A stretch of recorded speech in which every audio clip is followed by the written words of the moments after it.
साहाडागड़ी पोल कार्य निरीक्षण कले मान्यवर रेमुणा विधायक श्री सुधांशेखर परिडा। बालेश्वर जिला रेमुणा ब्लॉक रेमुणा मान्यवर विधायक श्री सुधांशेखर परिडा आज अपराह्न बड़पाड़ और कल्याणपुर पंचायत को संयोग करुवा मयूर ग्रामस्थित गंगाहार नदी उपरे साहाडागड़ी पोल निरीक्षण कर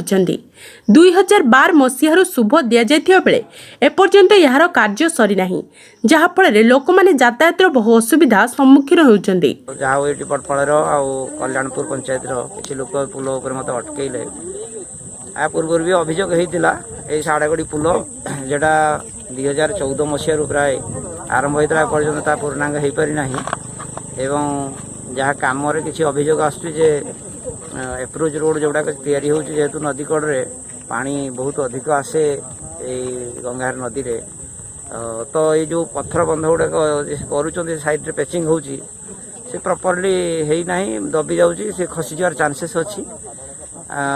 लोक मानकर जहाँ दाबी अच्छी जेन्युइन दाबी अच्छी या पूर्वर मु गत रविवार दिन प्लानिंग थिला एग्जीक्यूटिव इंजीनियर आरडी को लेकिन आसबार से दिन जो हठात गोटे भिसी आयोजन है सी आसीपारे एवं ये रज पर आसवे बोली मत सी कहते तेणु मुझे 2-3 दिन भितर एग्जीक्यूटिव इंजीनियर को आनिक